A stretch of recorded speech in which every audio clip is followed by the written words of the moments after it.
अब जो है हमारा नया चैप्टर स्टार्ट होगा। ठीक है, तो हमारा चैप्टर होगा तरंग और ध्वनि से रिलेटेड है। ठीक, तो जो इससे पहले का चैप्टर अभी तक में नहीं देखे हैं, लगभग अभी तक में 10 से 11 वीडियो हम जो बना चुके हैं। ठीक, जो पॉलिटेक्निक और आईटीआई से रिलेटेड वाले के लिए है। जो अभी तक नहीं देख पाए हैं वो जाके पीछे का वीडियो देख लेंगे। और आगे का जो चैप्टर है तरंग और ध्वनि का, वो आज हम शुरू करेंगे। तरंग किसको को कहते हैं, ठीक, पहले तरंग के बारे में पढ़ेंगे, उसके बाद ध्वनि के बारे में पढ़ेंगे। ध्वनि भी तरंग का ही एक रूप होता है। ठीक है, तो हम देखते हैं तरंग किसको कहते हैं। पहले तरंग को पढ़ने के लिए पहले हम दोलन पढ़ा चुके हैं। इससे पहला चैप्टर जो था वो दोलन का ही था। तो तरंग जो है वो दोलन का ही एक रूप होता है। यदि कोई चीज धीरे धीरे गति कर रहा है तो उसको कहेंगे हम वो दोलन कर रहा है। जैसे ये है, ठीक, ये मड़कर है, ये यदि धीरे धीरे आगे पीछे हो रहा है, धीरे धीरे आगे पीछे हो रहा है, तो इसको कहेंगे ये दोलन कर रहा है। ठीक, अब इसी को पूरा स्पीड में कर दे, ठीक है, इसका स्पीड यदि बहुत ज्यादा हो जाता है तो उसको कहते हैं तरंग में आ गया। ठीक है, तरंग को ही हम क्या, तरंग क्या होता है, तो ध्वनि दोलन का ही एक रूप होता है। दोलन किसको कहते हैं, यदि कोई पिंड किसी विराम बिंदु के आगे पीछे गति करती है। ठीक है, यदि कोई पिंड किसी विराम बिंदु के आगे पीछे गति करती है तो उसे क्या कहते हैं, दोलन कहते हैं। विराम बिंदु या फिर उसको क्या कहते हैं, साम्य बिंदु भी कर सकते हैं। साम्य बिंदु या फिर विराम बिंदु, जहां पे आके वो पिंड आपको बाद में रुक जाए। ठीक है, जैसे हम इसको छोड़ देंगे, कुछ देर हिलते हिलते क्या हो जाए, कहीं एक जगह आके ऐसे रुक जाएगा, तो इसका विराम बिंदु या फिर साम्य बिंदु कहलाता है। तो वैसा बिंदु जहां पे आके वो क्या हो जाए, रुक जाए, उसको क्या कहते हैं, विराम बिंदु। उसका आता है जो विराम बिंदु के आगे पीछे, ठीक है, आगे पीछे या फिर ऊपर नीचे गति करे या आगे पीछे गति करे, तो क्या हो जाता है, उसका दोलन कहलाता है। तो दो या देखिए, और यदि दोलन की गति बहुत तेज हो तो उसे कंपन या तरंग कहते हैं। दोलन की गति को यदि हम बहुत तेज कर दें, ठीक है, तो उसको क्या कहेंगे, कंपन कहेंगे या फिर तरंग कहेंगे। किसी भी माध्यम में तरंग उत्पन्न होने पर माध्यम के कण आगे नहीं जाते, सिर्फ उसका विक्षोभ आगे जाता है। कहता है अब तरंग देखने के लिए आपको कहाँ मिलेगा, ठीक है, तो तरंग देखने के लिए आपको पानी के अंदर मिल सकता है। जैसे कोई शांत पानी है, ऐसा नहीं उबलता पानी में हम तरंग देखने चले जाएं।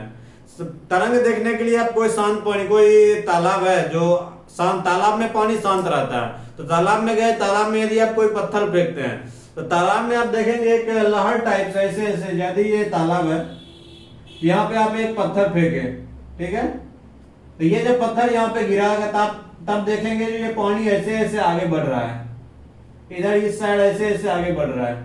ठीक है, तो ये जो ऊपर नीचे होकर के आगे जो बढ़ रहा है उसी को हम तरंग या विक्षोभ कहते हैं। इसी को क्या कहते हैं, तरंग या फिर विक्षोभ कहते हैं। और तरंग गति क्या होता है, किसी माध्यम में उत्पन्न विक्षोभ या तरंग का आगे बढ़ना तरंग गति कहलाता है। किसी माध्यम में तरंग का जो तरंग, यदि मान लीजिए आप पानी के अंदर पत्थर फेंक दिए तो वहां तरंग उत्पन्न होगा। तरंग उत्पन्न होने के बाद तो क्या होगा, आगे बढ़ेगा धीरे धीरे। आपको देखने में लगेगा कि पानी जो है वो जहां पे हम पत्थर फेंके हैं वहां से किनारे की तरफ आ रहा है, लेकिन वास्तव में वो किनारा की तरफ आ नहीं रहा होता, उसका विक्षोभ किनारे की तरफ आ रहा होता है। वो पानी किनारे की तरफ नहीं आता है विक्षोभ में, वो विक्षोभ जो है ऊपर नीचे का वही किनारे की तरफ आता है। एक्चुअल में वो पानी का जो कण है वो अपने पॉइंट पे ही रहता है, ये सिर्फ अपने पॉइंट पे ही ऊपर नीचे कर रहा होता है, और इसका विक्षोभ जो है वो आगे बढ़ रहा होता है। ठीक, तो विक्षोभ, आपको तरंग का गति समझ में आ गया होगा। तरंग गति क्या कहते हैं, तो विक्षोभ का आगे बढ़ना, विक्षोभ का आगे बढ़ना क्या कहलाता है, तरंग गति कहलाता है। ठीक, और ये कहाँ पे देखने के, तालाब के शांत जल में पत्थर का टुकड़ा मारने पर उत्पन्न तरंग। ठीक, तालाब के शांत जल में जब हम पत्थर का टुकड़ा मारते हैं तो वहां पे क्या तरंग उत्पन्न होता है। ठीक, उसके बाद तरंग के प्रकार, तरंग कितने प्रकार के होते हैं, तरंग जो है 3 प्रकार के होते हैं। पहला हो जाता है यांत्रिक तरंग, उसके बाद अनुप्रस्थ तरंग, फिर होता है अनुदैर्ध्य तरंग। ठीक है, आपको यहाँ अनुप्रस्थ तक दिख रहा है, नहीं दिख रहा है तो हम यहाँ साइड में अनुदैर्ध्य तरंग यहाँ लिख देते हैं। तीसरा कौन सा हो जाता है,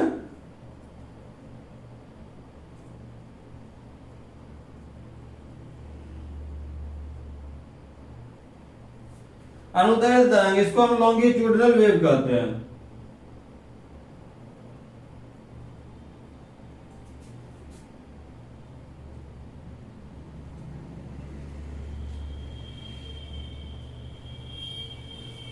अनुदैर्ध्य तरंग को हम क्या कहते हैं, लॉन्गिट्यूडनल वेव कहते हैं। अब यांत्रिक तरंग कहाँ पे देखने के लिए मिलेगा, यांत्रिक तरंग जो होता है इसमें किसी भी इसको माध्यम का जरूरत नहीं पड़ता है। ठीक है,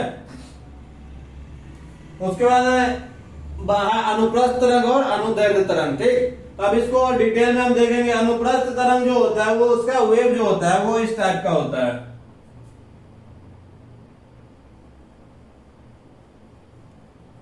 ठीक, ऊपर नीचे। अनुदैर्घ्य तरंग का जो वेव होता है वो इस टाइप से होता है। ठीक है, ये इस टाइप से आगे पीछे होता है।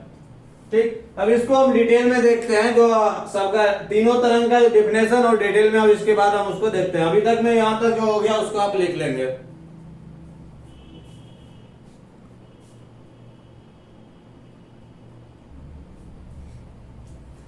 अब देखते हैं तरंग के प्रकार कौन कौन से हैं। ठीक है, तो पहला है यांत्रिक तरंग। क्या होता है? तो यांत्रिक तरंग वे तरंग जिसके गति करने के लिए किसी माध्यम की आवश्यकता होती है। ठीक है, किसी भी माध्यम की आवश्यकता होती है उसको हम क्या कहेंगे? यांत्रिक तरंग। ठीक है, और इसमें क्या सब हो जाता है, जो जैसे ठोस के अंदर, द्रव के अंदर या फिर गैस के अंदर ये तरंग संचारित होता है। ठीक, यांत्रिक तरंग कहाँ संचारित होता है? किसी भी ठोस के अंदर, द्रव के अंदर या फिर गैस के अंदर संचारित होता है। ठीक, तो यांत्रिक तरंग जो है इसको किसी माध्यम का जरूरत पड़ता है। उसके बाद है जैसे कि हम ठोस के अंदर एक लोहा का कोई सामान लीजिए, उस पर ठोकर मारिए, उसके अंदर भी तरंग उत्पन्न होती है, जिससे कि आपको दूसरे साइड उसका कुछ ना कुछ आवाज सुनाई देता है। ठीक, तो हो जाता है यांत्रिक तरंग के अंदर आता है। तो उसी तरह से क्या कहते हैं, किसी भी घंटी जब हम बजाते हैं तो वहां भी यांत्रिक तरंग ही निकलना स्टार्ट होता है, बाद में वो ध्वनि तरंग भी होती है। तो उसके बाद है अनुप्रस्थ तरंग। अनुप्रस्थ तरंग जो होता है वो आपको देखने के लिए मिलेगा कहाँ पे? तो तालाब सब में जो पानी के ऊपर जो वेव बनता है उसको हम अनुप्रस्थ तरंग कहते हैं। तो अनुप्रस्थ तरंग में क्या होता है, जो वेव जो बनता है ना, तो वो क्या कहते हैं, तरंग जिस साइड में गति कर रहा है उसी के क्या कहते हैं, ऊपर नीचे वो तरंग बनता है। ठीक, इसमें देखिए क्या कहता है, वो तरंग जिसके माध्यम के कण जो है दिशा और तरंग के लंबवत, लंबवत मतलब 90 डिग्री ऊपर नीचे, तरंग ऊपर नीचे बन रहा है और गति किधर हो रहा है? इस साइड हो रहा है। ठीक, मान लीजिए आपने यहाँ पे एक पत्थर फेंका था। ठीक, इसको फिर यहाँ देख लीजिए। मान लीजिए ये एक नदी है या फिर तालाब है। ठीक, एक शांत तालाब है, उसके अंदर आपने क्या किया, एक पत्थर फेंक दिया यहाँ पे, और ये रहा उसका किनारा मान लीजिए। ठीक है, इस टाइप का है। आपने यहाँ किनारे पे बैठ के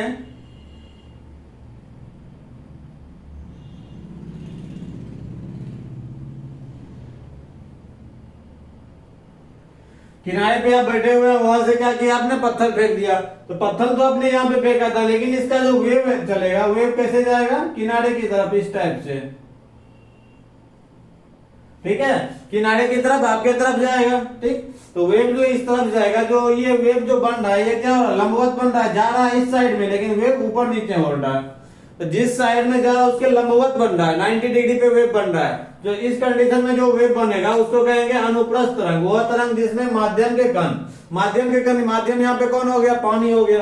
तो माध्यम के कण जो है दिशा के लंबवत जाकर किधर रहा? इधर। और तरंग कैसे बन रहा है? ऊपर नीचे बन रहा है, 90 डिग्री पे तरंग बन रहा है ना। तो वही कह रहा है कि लंबवत कंपन करे, लंबवत कंपन करे तो उसको क्या कहेंगे? अनुप्रस्थ तरंग कहेंगे। ठीक, ये कहाँ पे देखने के लिए मिलेगा? तो तालाब के अंदर मिलेगा। या फिर आप किसी रस्सी ले लीजिए, रस्सी का एक किनारा किसी कहीं पे एक दीवार में या फिर कहीं पे उसको फिक्स करके बांध दीजिए, उसको ढीला करके ऐसे ऊपर नीचे कीजिएगा तो उसमें भी ऐसे ऐसे तरंग बनता है। ठीक, तो रस्सी को आप कहीं पे इस टाइप पे कहीं पे बांध के फिर उसको ऐसे ऐसे कीजिएगा तो यह तरंग बनता है। ठीक, तो इसको भी क्या कहेंगे? तरंग का जो ऊपर वाला हिस्सा बनता है, जो ऊपर बनता है उसको कहते हैं, नीचे वाले को गर्त कहते हैं।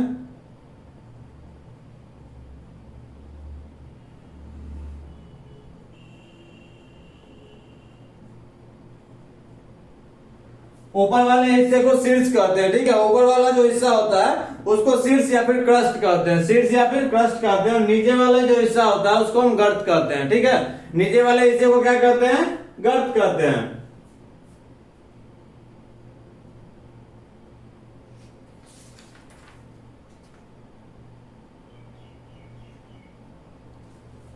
उसके बाद अनुदैर्घ्य तरंग। अनुदैर्घ्य तरंग क्या होता है? वह तरंग जिसके माध्यम से कण तरंग की दिशा के समानांतर गति करता हो। ठीक है, जैसे इसमें क्या हो रहा था,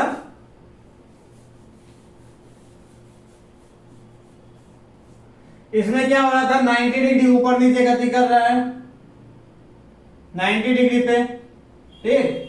और इसमें क्या होता है, समानांतर जिस साइड में वो जा रहा है, जिस साइड में वेव जा रहा है उसी साइड में ये कंपन करेगा, ठीक। तो किसमें, अनुदैर्ध्य तरंग के अंदर। कहता है तरंग क्या, वह तरंग जिसमें माध्यम के कण, माध्यम यहाँ पे जैसे जिस माध्यम में हम उसको तरंग को उत्पन्न कर रहे हैं, माध्यम के कण जो है तरंग के दिशा के समानांतर गति करता हो, मतलब वह जिस दिशा में तरंग जा रहा है उसी दिशा में गति कर रहा है, उसे अनुदैर्ध्य तरंग कहते हैं। यहाँ जो तरंग इस दिशा में जा रहा था लेकिन कंपन किधर हो रहा था, ऊपर नीचे हो रहा था, लेकिन यहाँ कह रहा है तरंग यदि इधर जाएगा तो कंपन भी इधर ही होगा, तो उसको कहेंगे अनुदैर्ध्य तरंग कहेंगे।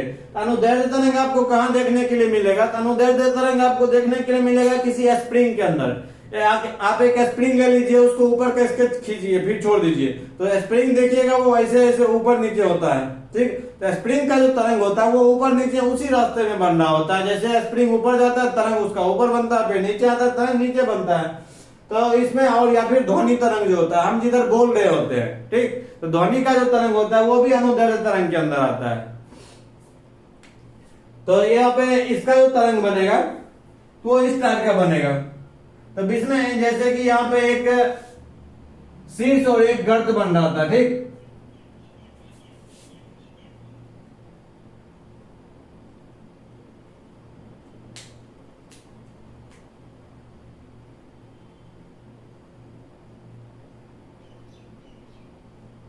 यहाँ पर जो बन रहा था इसमें एक शीर्ष बन रहा था, एक गर्त बन रहा था, और या फिर श्रृंग भी बोलते हैं इसको।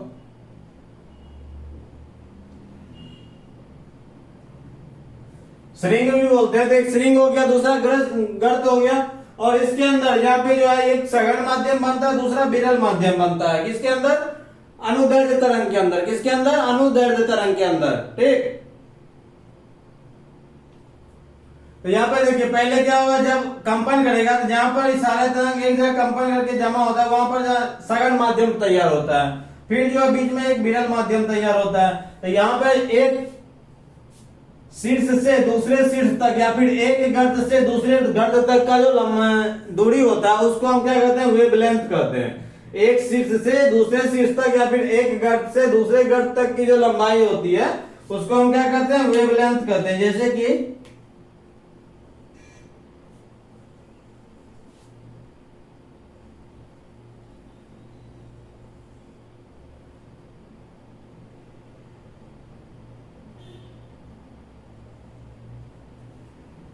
ठीक, यहाँ पे जो है जैसे ये पूछेगा जो इस पॉइंट से इसका वेवलेंथ क्या है, इस पॉइंट से यहां तक का जो दूरी है ये इसका वेवलेंथ कहलाएगा।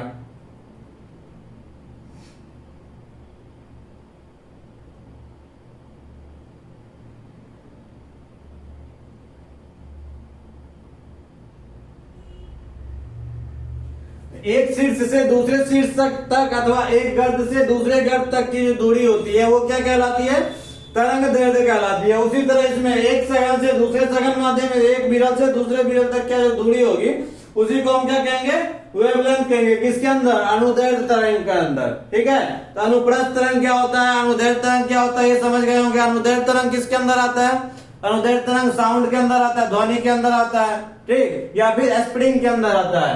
अनुप्रस्थ तरंग कहाँ पे, जल की सतह पे मिल जाएगा आपको देखने के लिए, या फिर किसी रस्सी को छोड़ के, रस्सी को यदि आप इस तरह से हिलाते हो ऊपर नीचे करके तो उसके अंदर भी इस तरह श्रृंग और गर्त वाला जहाँ पे वेवलेंथ बनेगा उसको क्या बोलेंगे, अनुप्रस्थ तरंग बोलेंगे, ठीक। यांत्रिक तरंग क्या होता है, जिसको चलने के लिए किसी भी माध्यम की जरूरत होता है। यांत्रिक तरंग को चलने के लिए माध्यम का जरूरत पड़ता है, ठीक है। तो जैसे अनुप्रस्थ तरंग, ये अनुदैर्ध्य तरंग जो है इसको बिना माध्यम के ये नहीं चलती, जैसे ध्वनि होता है। तो निर्वात के अंदर जो यदि हम कोई भी चीज बोलते हैं तो वो ध्वनि हमको निर्वात में सुनाई नहीं पड़ती है, लेकिन प्रकाश जो होता है वो निर्वात में भी चल सकती है। तो निर्वात में जो चल सकता है वो कौन सा है, अनुप्रस्थ तरंग होता है, जो इसको कहते हैं। अनुदैर्ध्य तरंग होता है, इसको चलने के लिए कोई ना कोई माध्यम का जरूरत पड़ता है, क्योंकि यदि निर्वात है तो उसमें हम ध्वनि को तो हम नहीं सुन सकते हैं। लेकिन यहाँ पर यांत्रिक तरंग जो है ये भी इसी के अंदर कौन आएगा, अनुदैर्ध्य तरंग और अनुप्रस्थ तरंग भी। तो अनुदैर्ध्य और अनुप्रस्थ तरंग किसके अंदर आ जाएगा, यांत्रिक तरंग के अंदर, क्योंकि दोनों को माध्यम का जरूरत है, ठीक, दोनों को माध्यम की जरूरत है। यहाँ पे ये जो अनुप्रस्थ है ये जल में देखने के लिए मिलता है, या फिर हवा में यदि आप उछालेंगे तो हवा एक माध्यम बनेगा, रस्सी जिससे जब आप करते हैं तो पानी के अंदर करेंगे तो पानी के अंदर शीर्ष और गर्त जो बन रहा है वो पानी के अंदर बन रहा है, वह माध्यम क्या हो जाता है, पानी हो जाता है। तो यहाँ तक तो आपको समझ में आ ही गया होगा जो अनुप्रस्थ और अनुदैर्ध्य क्या होता है। तो चलिए इसके बाद का जो होता है वो हम देखते हैं।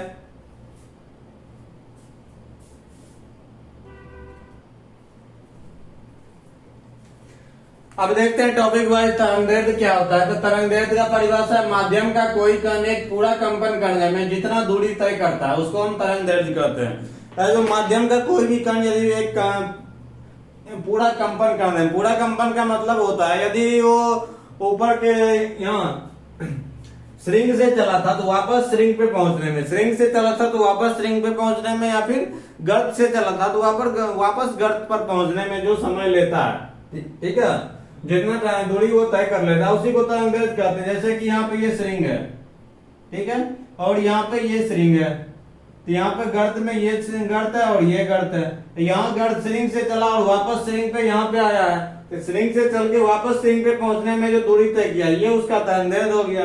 या फिर गर्त से चल के वापस गर्त पे आने में जो दूरी तय किया वो उसका तरंगदैर्ध्य हो गया। तो वही कहते हैं माध्यम का कोई कण एक पूरा कंपन करने में, एक पूरा कंपन श्रृंग से वापस श्रृंग पे या फिर गर्त से वापस गर्त पे आने में जो दूरी तय कर लेता है उसे तरंगदैर्ध्य कहते हैं। और इसको हम किससे सूचित करते हैं, डिनोट करते हैं लैम्डा से। तरंगदैर्ध्य को वेवलेंथ को डिनोट करते हैं लैम्डा से डिनोट करते हैं। अब आवृत्ति फ्रीक्वेंसी क्या होता है, तो फ्रीक्वेंसी होता है माध्यम का कोई कण एक सेकेंड में जितना बार कंपन करता है, एक सेकेंड में कितना बार कंपन कर रहा है वो उसका वेवलेंथ हो गया, फ्रीक्वेंसी हो गया। जैसे कि हमारे यहाँ जो बिजली का सप्लाई होता है उसका फ्रीक्वेंसी कितना होता है, 50 हर्ट्ज होता है। तो इंडिया का जो फ्रीक्वेंसी है वो 50 हर्ट्ज है। तो मतलब हुआ एक सेकंड में वो 50 बार अपने आप को जीरो कर रहा होता है, एक सेकंड में 50 बार जीरो कर रहा होता है, ठीक। तो उसका वेवलेंथ का मतलब हो गया कि एक सेकंड में वो अपने कितना बार ये ऊपर नीचे ऐसे हो रहा है, ठीक है। तो एक सेकेंड में वो कितना बार कंपन कर पा रहा है, एक सेकेंड वो क्या हो गया, उसका आवृत्ति हो गया, ठीक।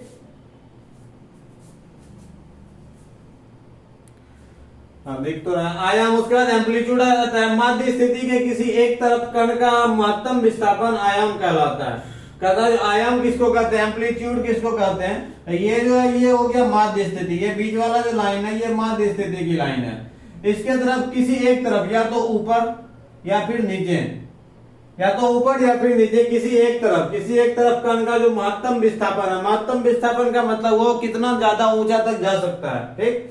तो ये जो महत्तम विस्थापन हुआ वो क्या कहलाता है, उसका एम्पलीट्यूड या फिर आयाम कहलाता है। अब श्रृंग किसको कहते हैं, ये ऊपर वाले पीक पॉइंट को श्रृंग कहते हैं और नीचे वाले जो पीक पॉइंट है उसको क्या कहते हैं, क्रस्ट या फिर गर्त कहते हैं। तो श्रृंग या फिर शीर्ष मध्य स्थिति के ऊपर के महत्तम विस्थापन, मध्य स्थिति के ऊपर महत्तम विस्थापन जो है, जैसे ये मध्य स्थिति है इसके ऊपर महत्तम यहाँ तक गया है, ठीक। ये मध्य स्थिति से ऊपर महत्तम विस्थापन जो है उसी को हम श्रृंग कहते हैं। और मध्य स्थिति के नीचे के महत्तम विस्थापन को हम गर्त कहते हैं। मध्य स्थिति ये हो गया, इससे नीचे नीचे कहाँ तक गया है, तो सबसे नीचे ये हो गया, इसमें सबसे नीचे यहाँ तक आया है। तो इसका जो मध्य स्थिति से नीचे का जो महत्तम विस्थापन है, मध्य स्थिति के नीचे का महत्तम विस्थापन को गर्त कहते हैं और मध्य स्थिति के ऊपर के महत्तम विस्थापन को श्रृंग करते हैं, ठीक है। तो तरंगदैर्ध्य क्या हो गया, तरंगदैर्ध्य हो गया कि माध्यम का कोई कण एक कंपन करने में जितना दूरी तय करता है, माध्यम का कोई कण एक कंपन करने में जितना दूरी तय कर लेता है उसी को हम क्या कहते हैं, तरंगदैर्ध्य कहते हैं, ठीक है। तो यहाँ तक ये जो टोटल 6 टॉपिक हो गया, 6 डिफिनेशन हो गया, शॉर्ट डिफिनेशन टाइप है, ठीक। तो यहाँ तक ये कवर हो गया होगा। अब देखते हैं जो ध्वनि से रिलेटेड, ठीक है। ये तो तरंग का रिलेटेड चैप्टर, तरंग से रिलेटेड जो था। अब इसमें ध्वनि के, इसके बाद देखते हैं ध्वनि का। ध्वनि जो हो गया उसके तरंग कैसा होता है या फिर उसके अलग अलग कौन कौन टाइप्स है, जैसे परश्रव्य, पराश्रव्य ध्वनि होता है, श्रव्य ध्वनि होता है, अवश्रव्य ध्वनि होता है, इसके बारे में देखते हैं।